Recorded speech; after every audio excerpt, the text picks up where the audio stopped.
We find the Hulk as he is landing in the middle of upstate New York to the surprise of a pair of local ranchers. However, he quickly launches himself away, seeking out a place away from the encroaching people and jumping aimlessly through the countryside until he reaches the woods of northern Canada, finding them satisfactory. We then turn to a hidden Canadian Air Force base who has detected the Jade Giant as the man on radar announces his arrival. The captain, though, explains that's why the base was created after the Hulk's last foray into Quebec and that they must mobilize Weapon X.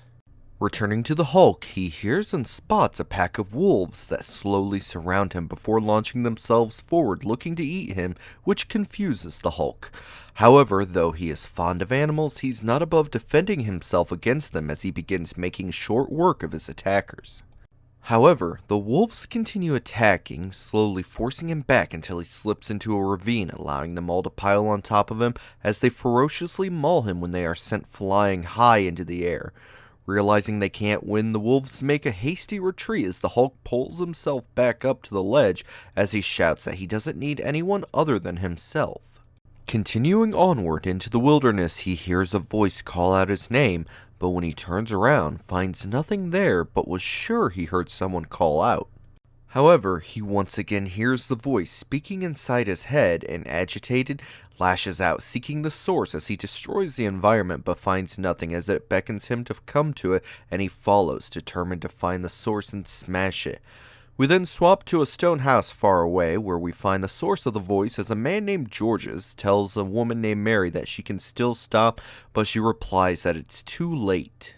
She tells that since her brother Paul decided to save himself by resorting to cannibalism, he had been cursed to become the Wendigo and that he will help her cure him, though he's reluctant. She then lays the blame on Georges due to her brother going hunting with him and a friend when he asks how she's going to fix him.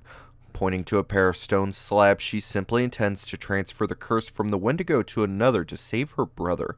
Astonished at her willingness to destroy another man's life, she assures him that it's no man that she intends to give the curse to.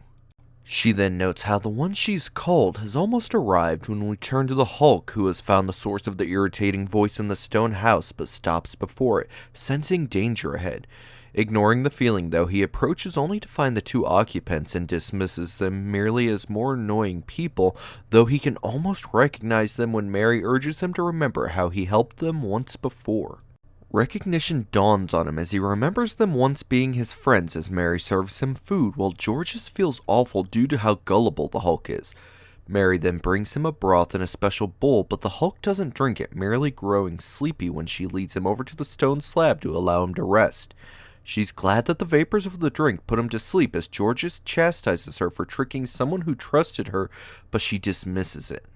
Turning to a potion that she's been brewing for the past few days, Mary begins chanting, the sounds carrying out into the wilderness until it's finally detected by its intended target, while she continues perfecting the concoction.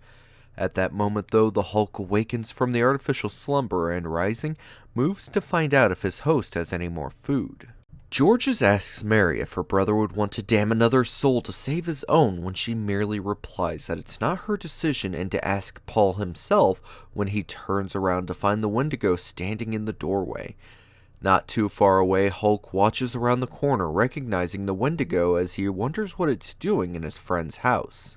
Rounding the corner to defend his friends, he warns the Wendigo to leave as Mary shouts for him to listen and that the monster isn't there to hurt anyone, but Hulk, already prepared to fight, leaps after the Wendigo as he hasn't moved, and they crash through the stone wall, which unfortunately causes the building to fall around the two humans left behind as they rush to safety. They barely make it to safety as they watch the brawl between the two giant monsters begin, with the Wendigo getting the first strike in.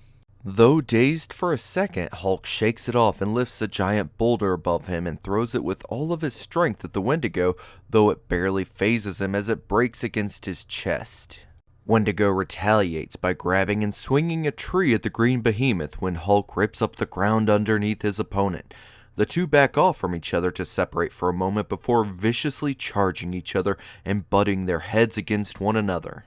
Exchanging a brutal series of blows with one another, they swap to grappling each other when they hear a voice behind them snarling to hold on, warning them that if they want to fight, they should try it against him, the Wolverine, the agent also known as Weapon X.